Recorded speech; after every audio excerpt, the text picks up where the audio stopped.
Good evening, everyone. Hello. We are super excited about today. Hello, everyone, and welcome to the broadcast. My name is Natasha Watson, and I am so excited for tonight's event. You are all tuned into the book launch of Memoirs of a Black Southern Lawyer by attorney Edward M. Brown. So I want you all to do us a favor. Go ahead and like the broadcast. Go ahead and share the broadcast, and go ahead and invite some of your friends to watch this broadcast tonight, because it's going to be fun. It's going to be exciting. You're going to hear about an amazing book and a really phenomenal person that we all should know, just a walking historic figure. He's made history with his work, and tonight we get to meet him. It's such a privilege and an honor to be here tonight. So we are so happy that you're here. I'm going to share my screen because I want to tell you all a little bit more about the book that you're going to be learning about tonight, as well as the author. So we're going to be discussing Memoirs of a Black Southern Lawyer, Volume 1. This is the first book by attorney Edward Brown. And so this memoir covers one Black lawyer's experiences that addresses a small slice of systemic racism embedded from its inception in this republic called America. And so when I read this book, you all, I was completely blown away by all of Mr. Brown's stories. And I think you're going to be blown away too. So it's set in what should have been the desegregated South, right? But the memoirs of the Black Southern, of a Black Southern lawyer, takes us into the courtrooms and also into the boardrooms of the largest governmental agencies where racism and discrimination are masked by injustices against the most vulnerable members of American society. So you're going to journey with Edward M. Brown. He is a South Carolina-based defense and civil rights attorney of over 40 years who relentlessly tackles the United States government, corporate America, local and national law enforcement to equalize the scales of justice for clients of color. And so if you've ever wondered how and why racism still exists in the justice system, Memoirs of a Black Southern Lawyer will provide a sound historical and psychological analysis for you. It's going to give you a clear overview of the American legal system, and also provide some strategies to obtain the liberties promised in the United States Constitution. So that is a little bit about the book. And now we're going to just go ahead and invite our special guest for this evening, Mr. Edward Brown. Hello. Good evening. Good evening. Good evening. How are you? I'm fine. I'm good. You're good. Okay, so let me tell everybody just a little about you. You are the youngest of 10 children, and I think that's a lot to be said for itself. And you are from South Carolina, and you attended school at a very pivotal time. Your high school, St. John's High School, you were among the first class when they desegregated the high school, right? That's correct. Yeah, so I was like blown away with even just your stories of the things that you experienced being just one of few Black people in that high school. So after attending high school, Mr. Brown attended Bishop College in Dallas, Texas for 2 years, and then he received a prestigious Crown Zellerbach Fellowship to attend and study at the University of California in Berkeley. And you majored in political science with a minor in economics. And then after that, you went on to receive a Ford Fellowship to attend Thurgood Marshall School of Law at Texas Southern University in Houston, Texas. And so you have been practicing law, Mr. Brown, for 42 years as a solo practitioner. And the cases that you write about in this book, they are completely, they're bizarre, some of them. They're mind-blowing, but they're so historic. And so I just want you to talk a little bit about your practice and your work over the last 42 years.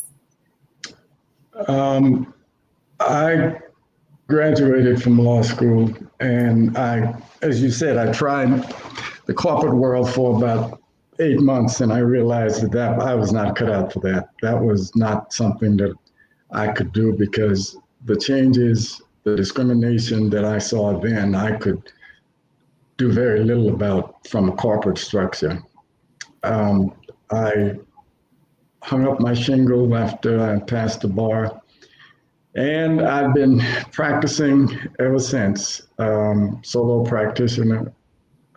It's been a very, very rewarding pursuit, because I believe, justifiably or unjustifiably, I've tried to help. I've tried to carry the cross, so to speak for those who cannot speak for themselves, and to, in fact, try to bring a modicum of justice in a system that was designed specifically against people of color in general, and more specifically for the control of African Americans. Yeah. And you're going to talk about this a lot, I know, but why did you write this book? And you just touched on it a little bit, but what made you write this book after 42 years of being in law? There's some real stories there that needs to be told, that people need to know about. These are real people, living people, and the injustice that I saw being levied against people of color, against Black people, was such that other people just need to know about this. Maybe, perhaps we're getting better as a society, but we're not there yet. And I think this book sets a it gives a historical setting for all that we have endured as a people, all that poor people have endured in this world or in this country, in their attempt to just get a modicum of justice, just be treated fairly and equally, as the Constitution says, to get towards performing or engaging in that more perfect union. We're not there yet. And the fight needs not stop. We must continue the fight. I think about my ancestors and what they had to go through in the fields, working from can't see in the morning until can't see at night. And I just thought that it would be criminal for me not to employ what I had learned and in fact practice, to let other people know that this can be done. This is what we go through, and this is what we have to do in order to make this a better place for all of us. So we know that today is actually a monumental day. It's a 1-year anniversary of when George Floyd was murdered, and we all sat in front of our televisions last year at this time and watched for 9 minutes as that occurred. And after that, there was so much racial tension in America, and there were arguments between different groups, different races, about whether racism still even exists.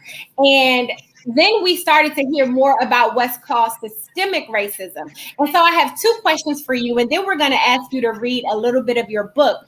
But would you say what would you say to the person that says that racism no longer exists in America? I don't know where they've been living, but that is absolutely categorically untrue. Systemic racism is alive and well and practiced with impunity when it comes to us, when it comes to people of color, because of their nationality, race, sex, or national origin.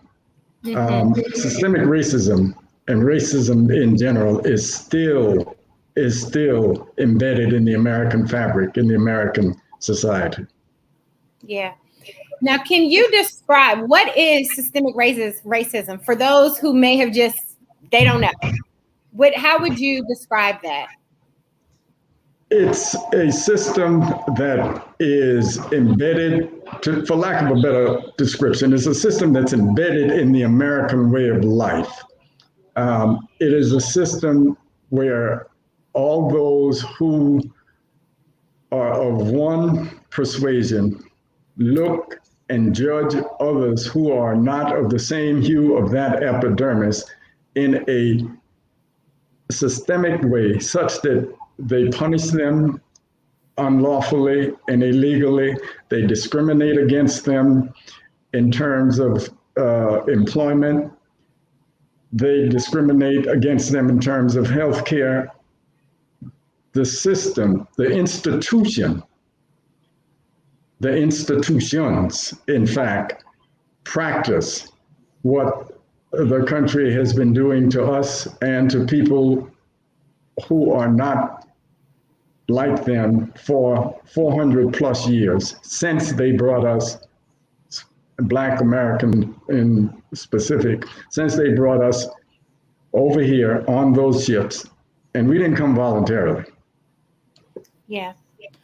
Yeah, that's good. Thank you so much, Mr. Brown. Okay, so let's move on to our first book reading. You have selected different sections of your book that you're going to be reading for us this evening. And so let's just go to the first section. And you all, if you can't tell, this is such a profound gentleman that's sitting in front of us. He has a host of wisdom and experiences, and his book is amazing. So I want you all to stick around, invite some other people to join us as well. All right, Mr. Brown, are you ready? Yes, I'm going to read a very brief portion of my first conscious encounter of racism. Okay. And that's a chapter, it's the first chapter in the book. Okay. All right. My first conscious memory of racism occurred when I was a young lad at a livestock auction with my father.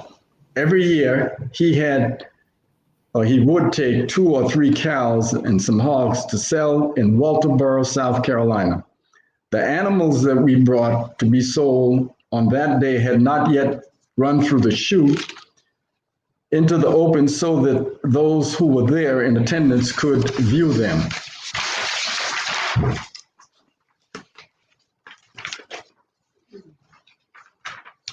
The auctioneer decided that he wanted to take lunch, and my father and I said that we were going to get something to eat. We didn't go very far. We walked to a little restaurant very near where the auction was being held. As he grabbed my hand and directed us towards the back door, I thought it was rather strange because the white people who were going in the front door of the restaurant could sit down at the table and eat. I asked my father, why couldn't we go through the front door of the restaurant and sit down and eat at the table like the white man? He responded that, his response was, the Buckras, I quote, the Buckras don't want to sit and eat with Negroes. Further confusing my mind was the fact that there was a little window open at the back with a shelf protruding out of the restaurant. I only saw Black people there to have food ordered and taken out. There was no place to sit or to eat the food.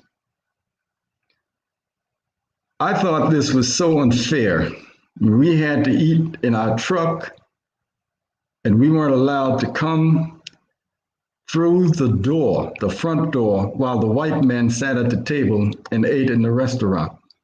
I didn't quite understand what the term Buckra meant then, but would later equate the term with being Caucasian. Wow, thank you so much. So what made you choose that section to read? Well, you know, as I was growing up, my parents kind of shielded all of us really as much as they could from racism. Now, I'm not going to try to impress anyone that I was oblivious to it, because I don't think I was. But, when this occurred, I think I was about 6 years old, and I had the mind of a 6-year-old. I did what my parents told me to do, and they had these guardrails set up. So we didn't violate that. But this was so devastating to me, because my father was a very, very proud man, and it hurt me to see him having to go to the back door or the back to get food to eat. That was just devastating to me. I can imagine. And I really love in your book how you really do take us through, your childhood, not in a lot of detail, but those pivotal moments where you experienced and you saw racism. And I remember one moment that you talked about during I think may have been during the summer, when you and your cousins and siblings were working on your farm, your parents' farm, right? And there was an accident with a neighbor, and the neighbor was Black, and she got in a bad accident at a local intersection. And you and all of your family, like the kids, went to that intersection, and you were wondering who was going to come and help. And you talk about how there was a white doctor that lived really nearby, and he came and he stopped, and he gave this woman a very disgusting look. And even though he didn't say anything, you said that was the most vile look that I've ever seen. And that kind of told you a lot about racism. And so just to have moments like that still just be in your memory all these years later was just like, wow, for me. And so it really must have touched you, and it kind of shaped your future, what you would end up doing in your future.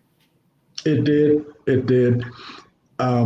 That incident still sears in my mind. I still remember it like it was yesterday.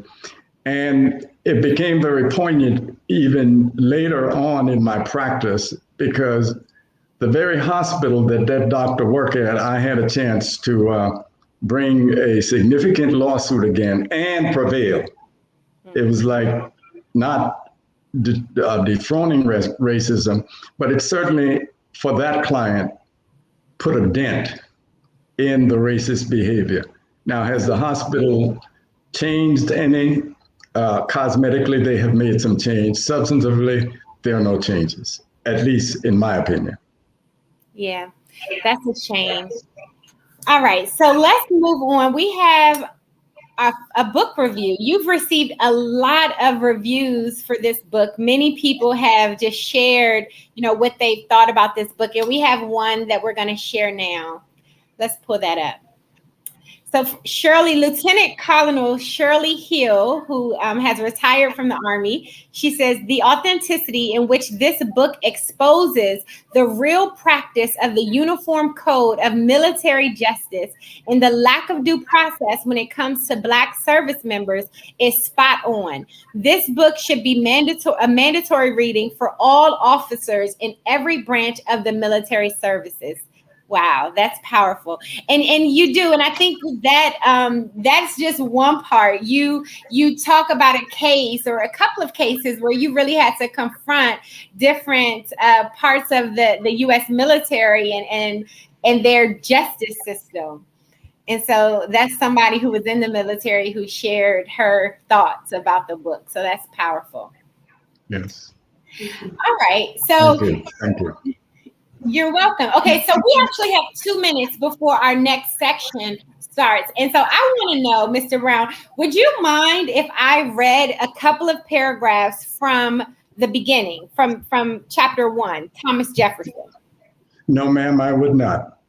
Okay, so I'm gonna read that, because I just think that, for those of you who may think that, okay, we're over this, it's done, and I just want you all to just hear the beginning of the book and how Mr. Brown kind of breaks things down. So let me go to this part. It says, it's chapter 1, and it's called Racism, Thomas Jefferson.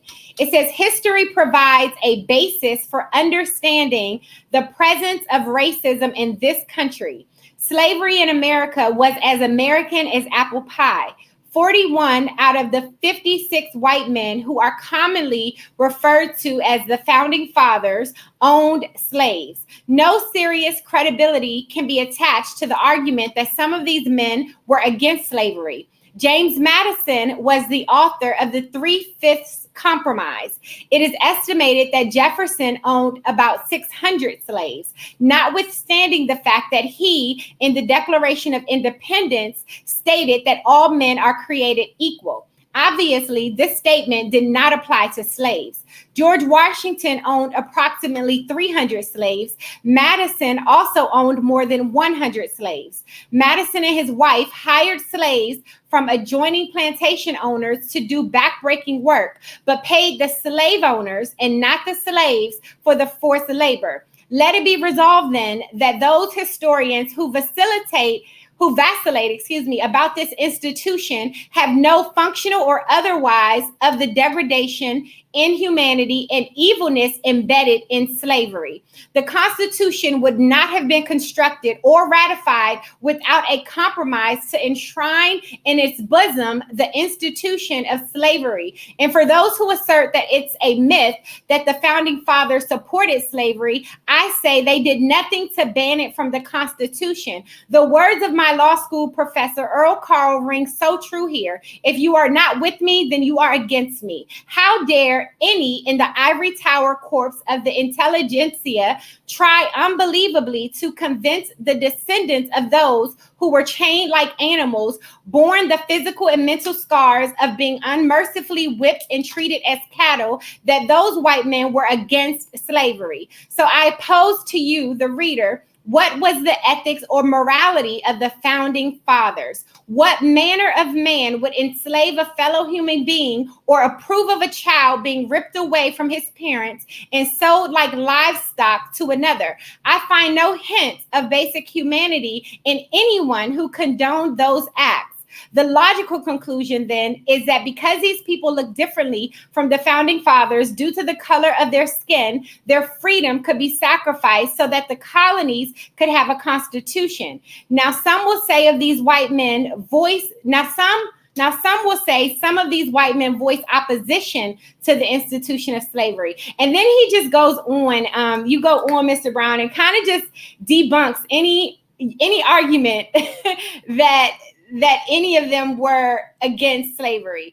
And I think that was such a powerful way to start your book, because you put it in a legal perspective from the history of America. And so this book is all about legal cases that still exists, atrocities, discrimination, racism that are still happening today because of what was done when the country was created and founded.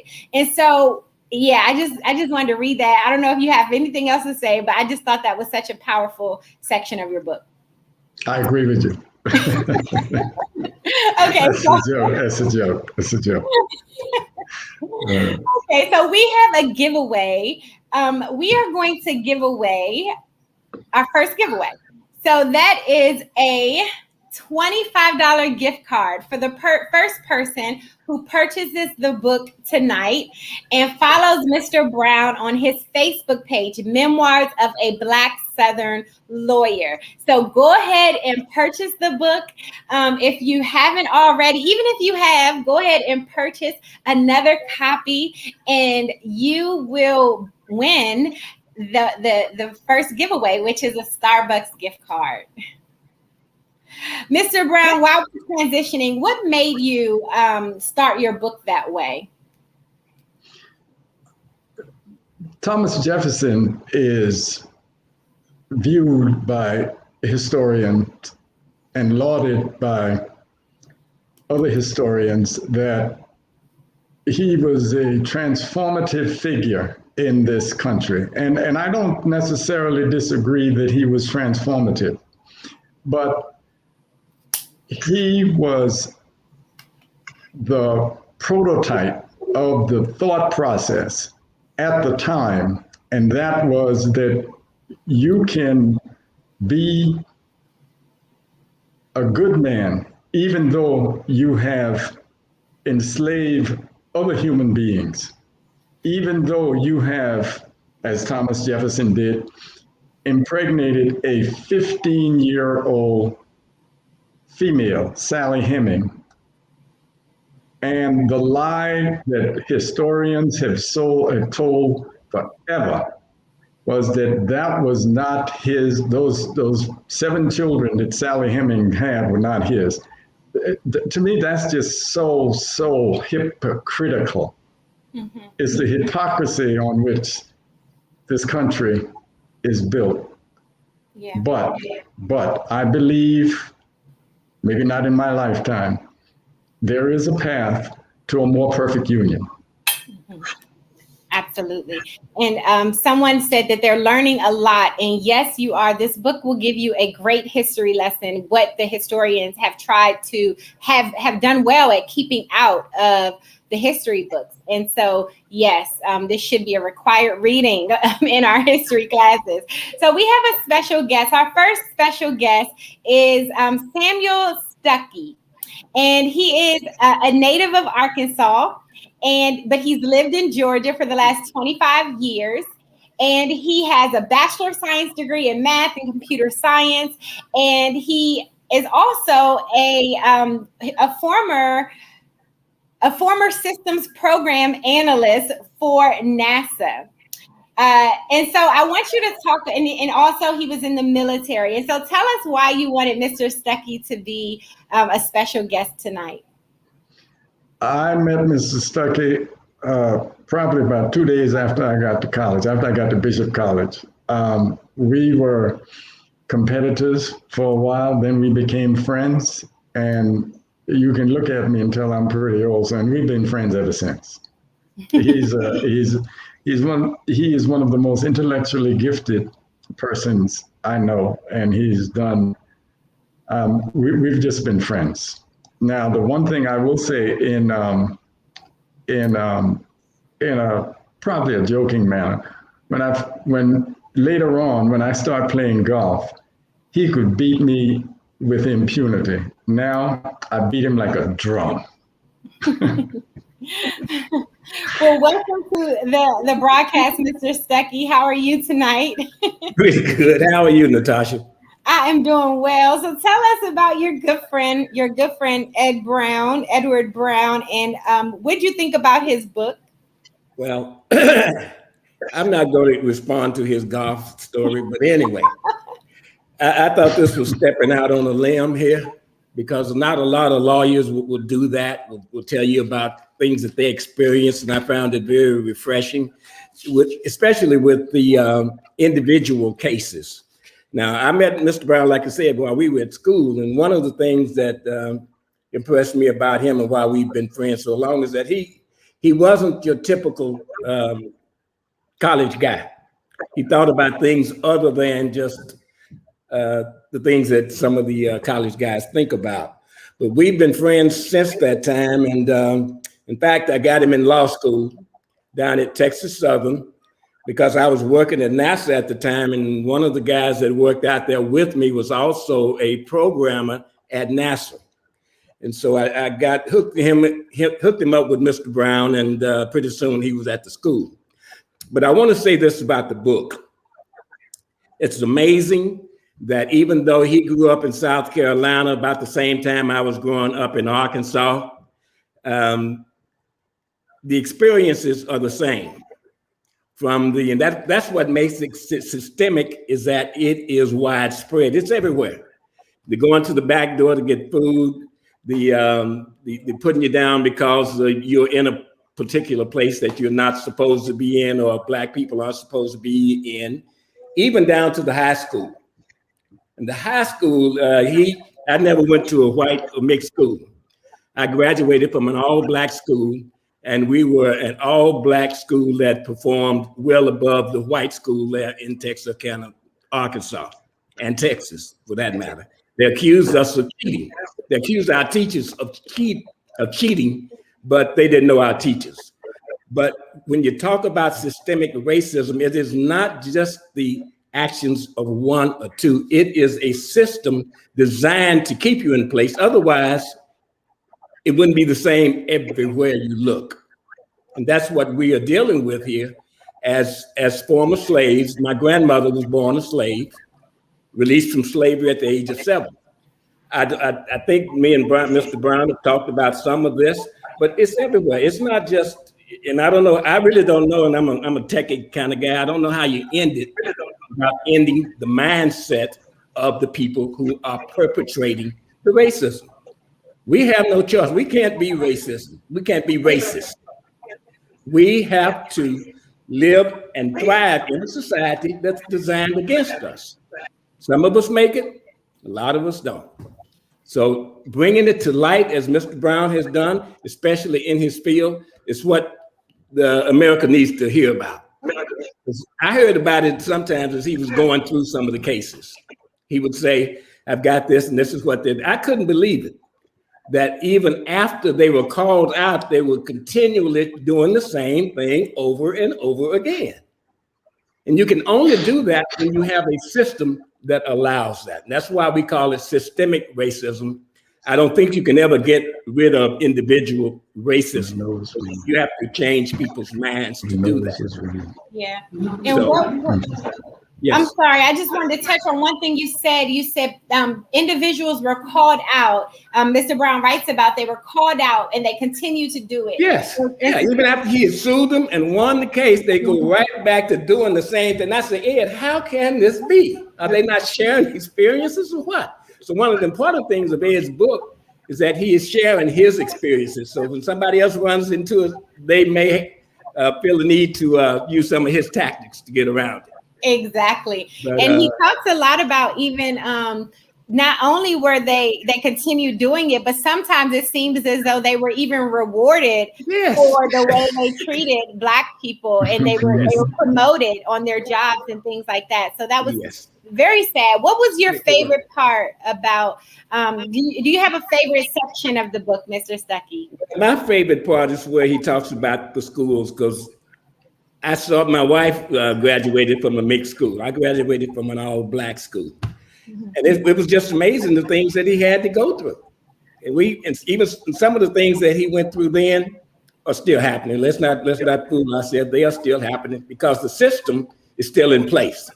It's a system designed to make sure that we stay in our place. Just like going to the back door of the. I was just taken by so many similarities with our growing up. Yeah. And I know Ed. I don't know how he made it through that without him being on the end of one of those ropes down there. I really don't, because I know him as a fierce fighter. I'm not going to tell all the fight stories, Ed, but I do know that he doesn't take a lot of mess. But here he fought with his brain as opposed to his fist. And that is what's important. That's why I like the book.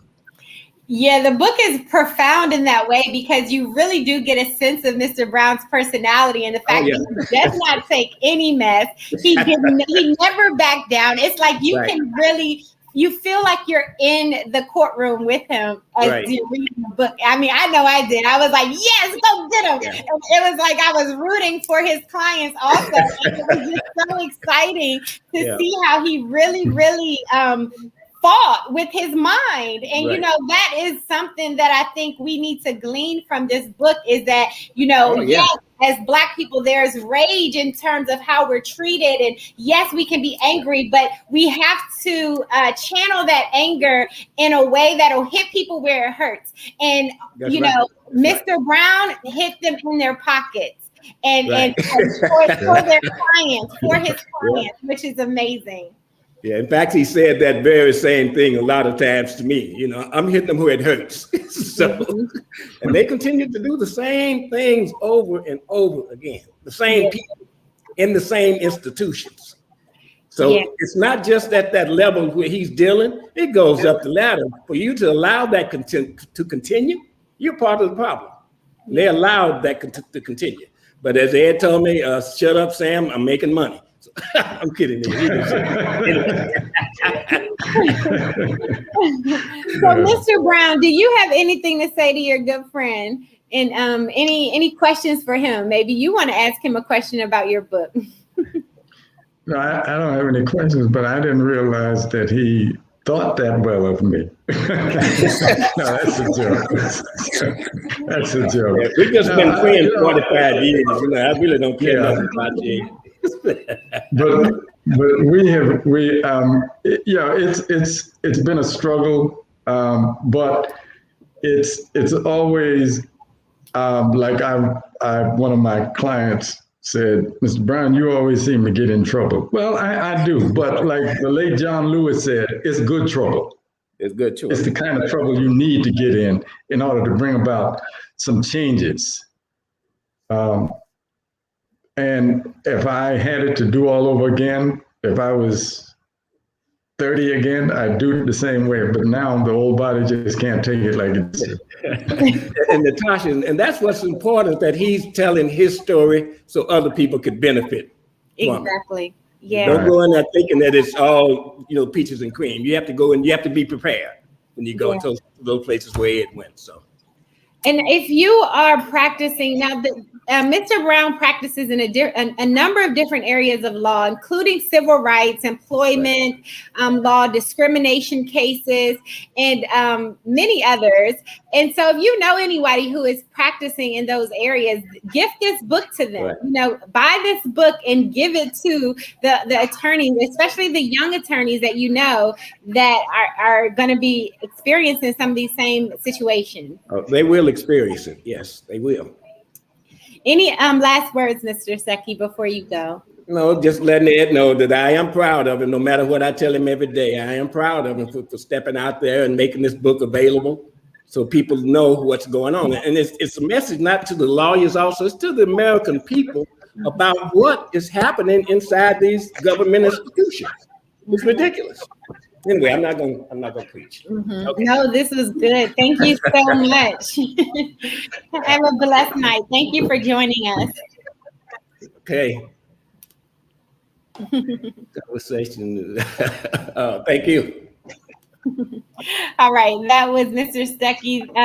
So this is such a great night. Go ahead and order your copy of Memoirs of a Black Southern Lawyer. You will be really blown away by this book. I was so honored to even have the opportunity. And I saw that one of the good friends of our company, Mikhail, just commented, and I just want to shout her out and say thank you, because she actually introduced us to Mr. Brown, and so we just really appreciate you, because he has become a really great part of our lives here at the company. We love him, and so it was such a pleasure to work alongside of him to publish this book. And so, okay, Mr. Brown, are you ready for your second book reading? I am. Give me a quick minute to find it, and I have it. Now, okay. You've covered some of this on the first part, but I'll read it. I'm not going to read the whole thing. I'll just read certain portions of it. But this illustrates so deeply what this country could have done when it had the opportunity to correct that evil, but it didn't. So let me read the first part. There was never significant or serious or sustained effort by the majority culture to correct the unspeakable wrongs of slavery. That institution, as vile and as evil as it was, brought about the economic dominance of America. While some of the early colonists may have had an uneasiness with slavery, there is no manifestation of that in the Constitution. That sinister enterprise and its vestiges have literally destroyed many millions of lives of African American people. The American judicial system is the functional arm of all forms of government that perpetuate the badges of slavery on Black people. In rare, although brief interludes, there is a helplessness that I feel as a Black man in this country, knowing that I cannot bring about any transformational change or changes to eliminate systemic racism. During Reconstruction after the Civil War, the original sin of slavery, irretrievably intertwined with and founded in this republic, could have and should have been fixed. Notwithstanding the 14th and 15th Amendment of the United States Constitution, men of ill will of the Confederacy and with the consent from the Union retrogress from the era of what could have and should have been. In so doing, states like Louisiana, Arkansas, and other Confederate states in America held constitutional conventions between 1880 and 1900 with the pronounced purpose of, and I quote, a universal white manhood suffrage and the exclusion from that suffrage of every man with a trace of African American blood in his vein. An example of this endeavor is what was done in Louisiana. The president of the Louisiana Constitutional Convention in 1889, a gentleman or a racist of German descent, stated, and I quote, I say to you that we can appeal to the conscience of the nation, both judicial and legislative, and I don't believe that they will take the responsibility of striking down the system that we have reared in order to protect the purity of the ballot boxes and perpetrate the supremacy of the white Anglo-Saxon race in Louisiana. That was not peculiar to Louisiana. That functional attitude of supremacy of the white Anglo-Saxon race predominates to this day in the interpretation of laws, regulation, both states, laws and regulation, both state, federal, and otherwise.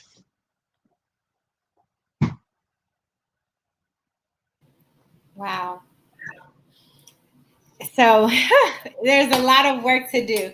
From history until now, we see that there's always been problems. And so I just am glad that, we get to meet you and hear your experiences. And also you break a lot of the history down that many of us didn't know. And so I'm appreciative of this book for even reteaching history that was not properly taught, to many Black people.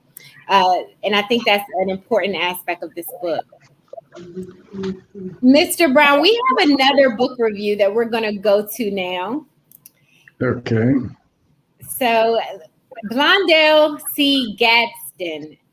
She says, in reading this book, I found solace in the fact that Attorney Brown is telling his truth about the underhanded and blatant racism that we have and are still fighting. Hang on one second. That we have and are still fighting against. He is truly a blessing to individuals such as myself and the many millions of others who he knows and have experienced racism firsthand. Thank you, thank you, thank you. Now tell us about Miss Gadsden. She was one of those persons in the sisterhood. The sisterhood is a chapter in the book that I talk about.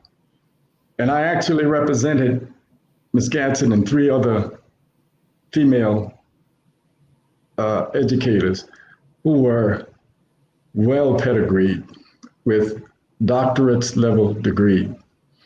They tried to make a change in the educational system, and I got to give them credit. These ladies were dedicated in spite of all of the obstacles that were put in their way. Now, I must confess, initially, I had supposedly retired, and I said, I don't want to do this. I'm just tired. I like getting up in the morning, going on the porch, drinking the coffee, watering the flowers. And initially, I sent them away. And I sent them to a Caucasian lawyer who had had some success against the school board.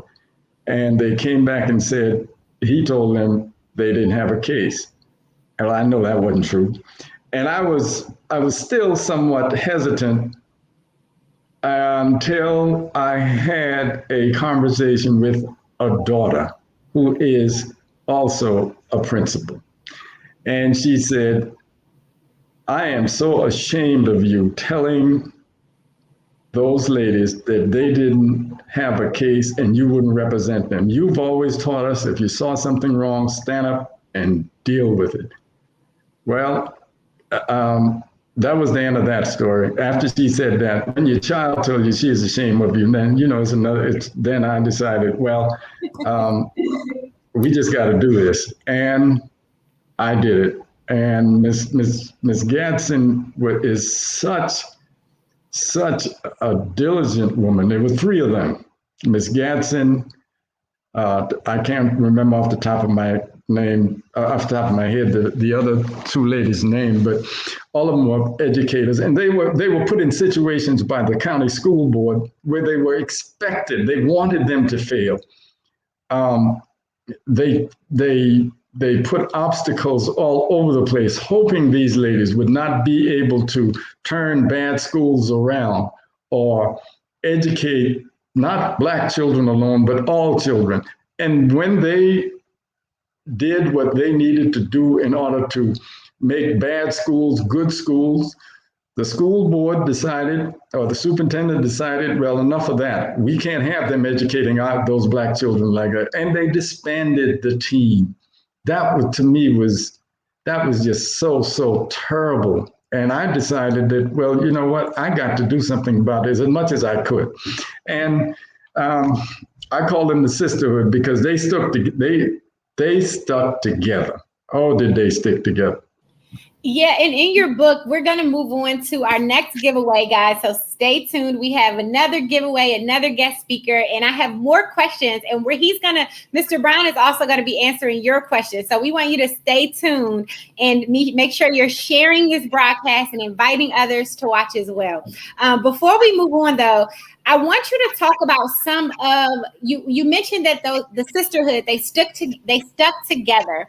And so I want you to talk about some of the things that they experienced, like I don't know if they were called prosecutor, the other attorney side, the things that they tried to do to get them to divide them and to get them to go off on their own. Okay, it was classic, and I developed a good relationship with them, such that we used to, meet every Saturday at my house, and we would discuss strategy. And I'd fry fish, and we'd eat fish in a salad. So, but what the main thing they did was they were going to try to offer one more money than the other two. And normally money separates people like that. But these ladies said, nope, we all get paid the same thing or nobody get paid at all. That was so profound to me because we started the mediation at 8 o'clock, about 10 o'clock. And by 12 o'clock, I have this trick I pull in mediation. What I do is I start packing up my stuff at around 1 o'clock saying, look, y'all don't want to settle this, so I'm leaving. And then the mediator will go to the other side and say, well, Ed, don't leave yet. We're going to get you some more money. Well, I know then that, it's our ball game. But these ladies stuck together. And one other thing I must say, Ms. Watson, that morning prior to mediation, we met at a restaurant right across from the school district headquarters. So they came in we met to meet strategy. So to engage in strategy, what we were going to do during the mediation. So they came in, and I noticed there was some perspiration. So I said to myself, well, why are they perspiring so early in the morning? And I asked the question, and they said, we marched around the school building headquarters, school district headquarters 7 times, and the walls of Jericho fell that day for us. That's one of my favorite stories. I can ask you so many more questions right now, but for the sake of time, we're going to keep going. We will have time for questions at the end. You also, if you have questions for Mr. Brown, you can make sure that you type them or save them to the end, and you can type them, and he's going to get to them. So let's go to our second giveaway. All right. So if you purchase Mr. Brown's book, once again, and follow him on Facebook at his book, his Facebook page, Memoirs of a Black Southern Lawyer. Same thing, you can receive a $25 Starbucks gift card. So we're looking for more people tonight to purchase the book. And so we have 2 Starbucks gift cards to give away. So if you've purchased tonight, you will be entered to win Mr. Brown's book. And so this should really be your second copy, because everybody watching should have already ordered a copy of Memoirs of a Black Southern Lawyer. All right. So I'm very excited. We have another special guest. His name is Hugh Davis, and he also practiced law in South Carolina. One second. So he also practiced law in South Carolina, and prior to that, he worked as a congressional aide for a U.S. senator and as a management consultant in the private sector. He has done extensive work in the saving of Black land ownership, which is a very big deal, especially in the South. He also devoted effort to representing the disabled, exceptional, and marginalized children in public school districts. So, Mr. Brown, I want you to tell us, before we bring Mr. Davis on, why did you want to have Mr. Davis here tonight as your special guest? Mr. Davis and I are partners in crime. And we get in trouble together, but again, it's that good trouble. Mr. Davis has been there for me, with me in some of these fights, and he has been the one that has exhibited the calm, while I sometimes exhibit the rage. And it's not an uncontrolled rage; it is a calculated rage. It's calculated such that the other side can see that, you might want this fight, but then again, you might not. But Hugh Davis and I go back 40 years. We practiced law together for 2 years, and we've been friends ever since. Now, the part of the book that there's another sister in the sisterhood, and Mr. Davis will tell you who that is. Okay, welcome, Mr. Davis. How are you? And how are you doing? I'm wonderful. Right. Okay, so I guess first we need to know who this other sister is that Mr. Brown has alluded to. Well, I think the sister that he is referring to is my late wife. Okay. She was an educator in Beaver County school system. And long before she became principal in Beaver County, she and Mr. Brown were already good friends for years. And the chapter in the book really captures an issue I think that's very important. That is one in which we are having trouble with sustaining our children and them getting a proper education. The problem which was involved here is that Dr. Davis took over school in the district at the time, was one of 2 of the worst elementary schools in the district. And it had a population of, I think, 97% Black students. She transformed that school into what was later described in the local newspaper as a school that rose from worst to first. And along that journey, Mr. Brown, on more than one occasion, represented her because the system, that is the school district, the system, which because of its racial pedigree and tendencies was unable to digest and accept the fact that these little Black children could become arguably one of the best, if not a top school in the district, and in fact in the state. So the district was, like I said, was unable to appreciate the genius of this administrator. And when the genius of Dr. Davis meshed with the genius of Attorney Brown, then the result was obvious. They were successful. Wonderful. Now, do you have a favorite part of the book, Mr. Davis? Well, I would say that probably my first favorite part was my wife, because of my wife.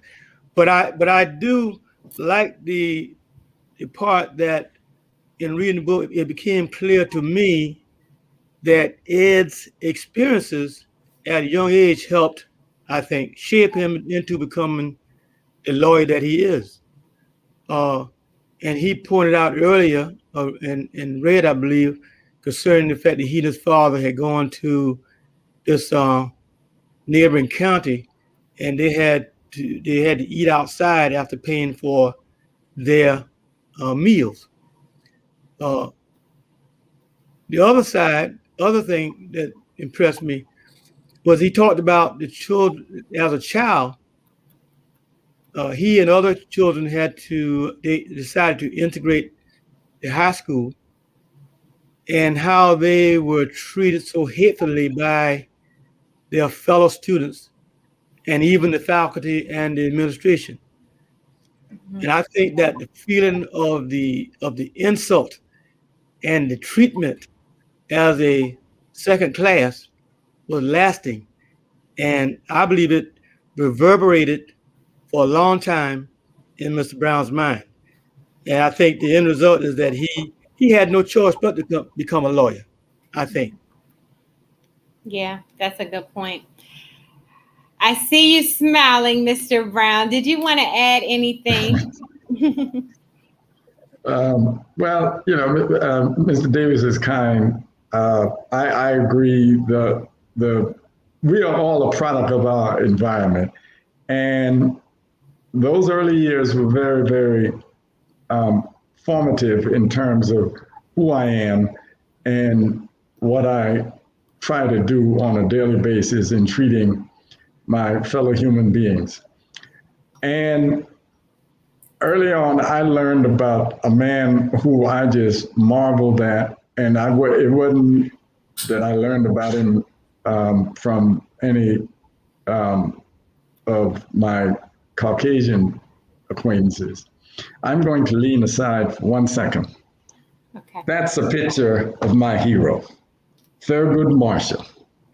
Mm-hmm. And on his shoulders, lawyers like myself and Mr. Davis and Renee Gators and Arthur McFarlane, we stand. And this has not been an easy journey, but it is a journey that has to be made.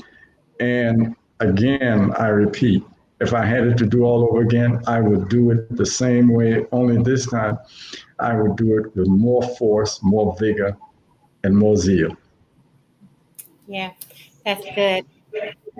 Mr. Davis, do you have anything else to add before we close tonight?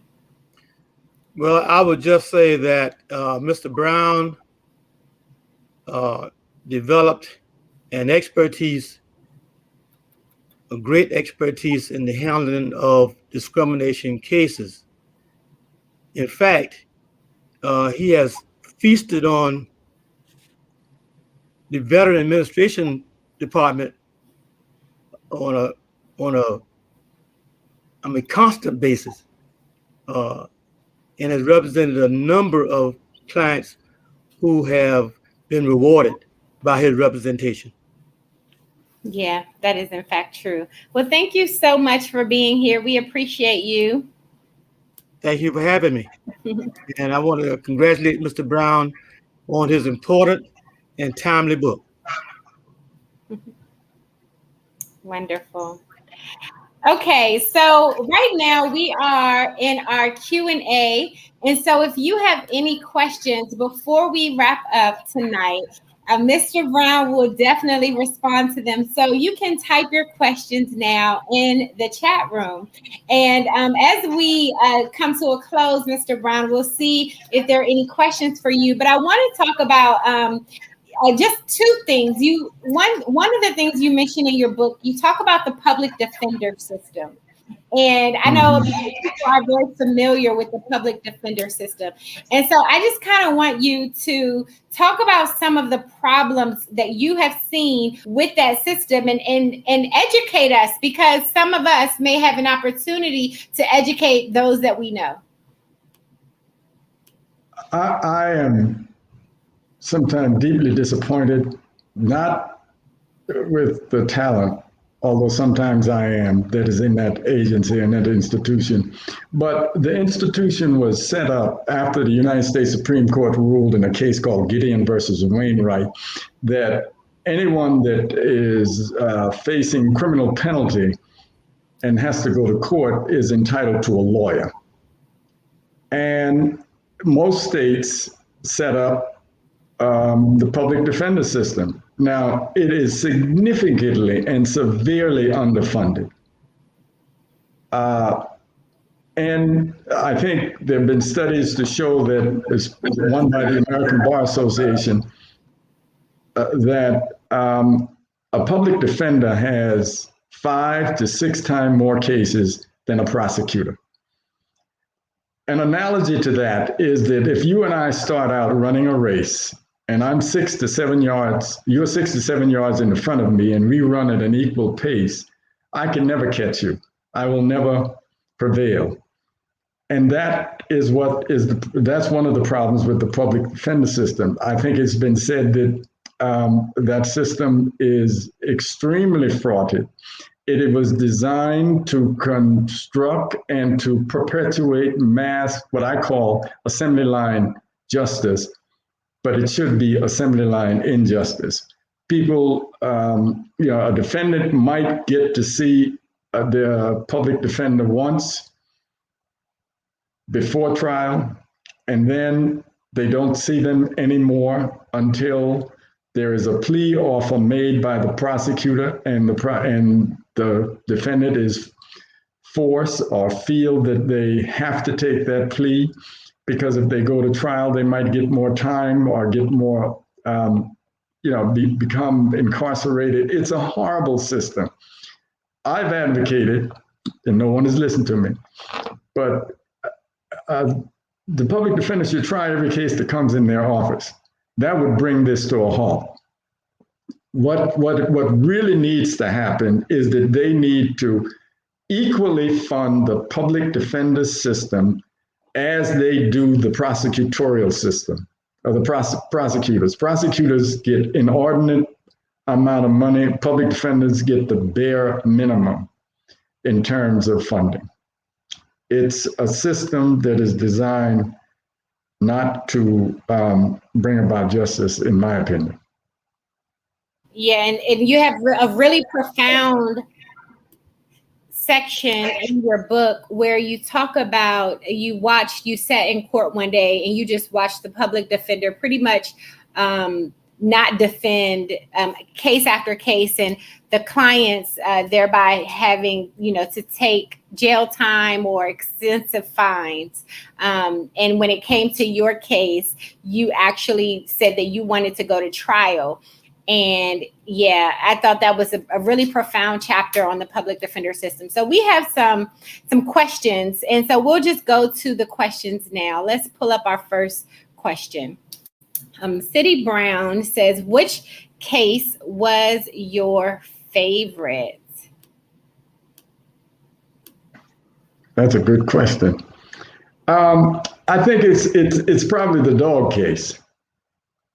There is a case in the book about a Hispanic American that the SPCA decided that they wanted to put him in jail, not because he had done anything wrong, in my opinion, but it's the dog case. That was a horrible exercise of judicial non-discretion or indiscretion.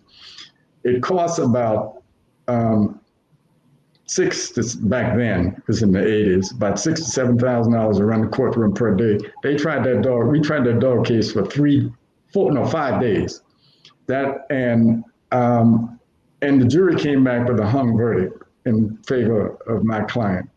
The case was ultimately dispensed of by way of the man being having to do 5 hours worth of public service and no guilty plea. That's what should have happened in the first place.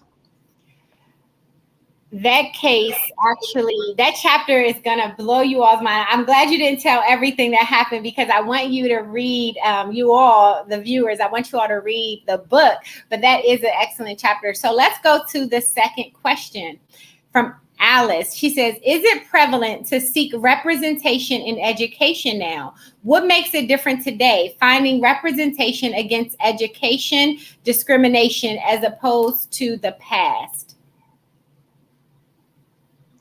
I would, and I don't know that I'm answering the question, but I would suggest that anytime you believe that your rights as an educator or someone who's being educated has been abridged or stepped on or walked on by someone, you should seek representation. You can't sit and think that someone is going to have pity on you. This system was not designed for us, and it was designed to control us. So you have to fight. You have to get in the good trouble, like John Lewis said, the good trouble. Excellent answer. Okay, so let's go to our third question. What advice would you give people who want to practice law in this day and time? My advice is that if you are going to enter the battle, be prepared. Now, you might not win all, but don't lose one because you are unprepared. If the other side read 2 cases, you read 4. They read 10, you read 20. Be prepared, always. Okay, let's go to our next question. How did you prepare for trial amid the blatant racism you face from the opposition and in some cases, the judges? Great question. You prepare the case law based on the facts that you have in front of you, and sometimes you just have to be reckless. I mean, I've been threatened. I've been threatened about that I would be put in jail. Well, if you're doing what's right, then, and I said be put in jail by the judicial authority, by the judge. But you just have to be reckless. And for a long time then, not now, but for a long time, I was just fearless. I would do whatever I thought was right, especially if my not doing it would result in someone's liberty being taken away or being harmed in an employment discrimination or civil rights matter. Okay. Let's go to our next question from Mr. Stuckey. He says, has the VA made substantive changes based on your record of success? Not that I'm aware of. I mean, I think they did get rid of one of the main culprits. That culprit I deposed probably about 8 or 9 times in discrimination cases. The VA, the local VA they do the same thing over and over and over again. That's the definition of insanity, especially if you expect a different result. And they just continue to discriminate. They haven't changed any. Yeah. Okay, so we have one other question. In your book, you talk about the Willie Lynch letter. Do you still see some of those tactics used today in employment cases? Absolutely, categorically, yes. Mm-hmm. Can you elaborate? There are instances when the dominant class will use us to hurt us, and it's now I'm not here to discuss, to talk about the authenticity of the Lynch letter, because the historians, that didn't bother me. That's not a subject matter that I'm interested in. The letter, however, is a template, true or otherwise, for how people of color and Black Americans in particular are treated in this country. And sometimes, in a lot of instances, we are our own worst enemy because we are used by the dominant class, one of us, to hold the others down. I call it the crab syndrome. There is a chapter on that too. There is. So as you all can see, this book possesses so much wisdom, a lot of history, so many current day things that we need to be aware of in terms of employment, civil rights, our rights. You know, he talks about some cases where he had to go against local law enforcement and government agencies. And so this book is one that is a classic. And Mr. Brown, tell us what's next for you. Is this going to be your only book, you think? No, ma'am. This is the first volume of perhaps 3 volumes. I've been trying to retire since 2013. It's 2021 now. I'm not very good at that, but I have slowed down. But I'm volume 2 is about halfway finished, so we'll get there. Wonderful. Any last words that you want to share with your audience tonight? Why should they get the book, and just anything that you want to share?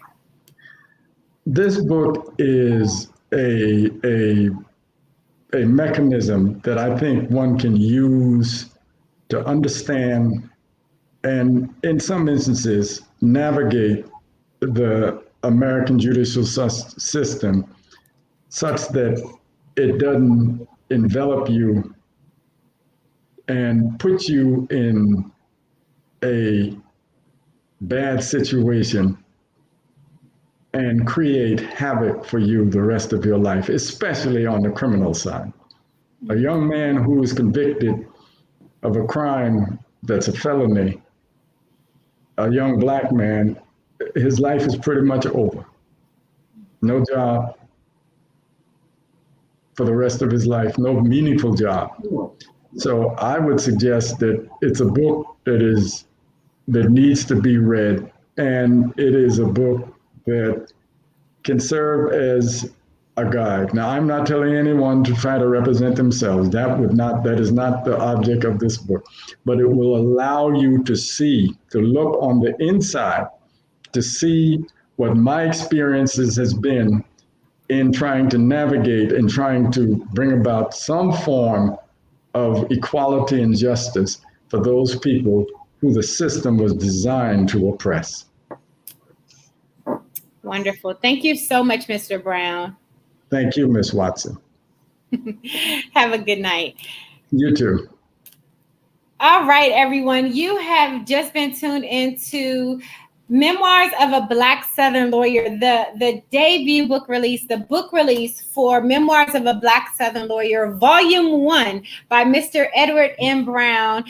He is a prolific attorney, as you've seen tonight. Do us a favor, share this broadcast, buy the book, and buy it for someone else. You all, thank you so much for joining Freedom Life Books tonight for our first release, which is this fantastic book. And we hope that you have enjoyed the broadcast, and we do hope that you will share the book with someone else. Have an amazing night. God bless you.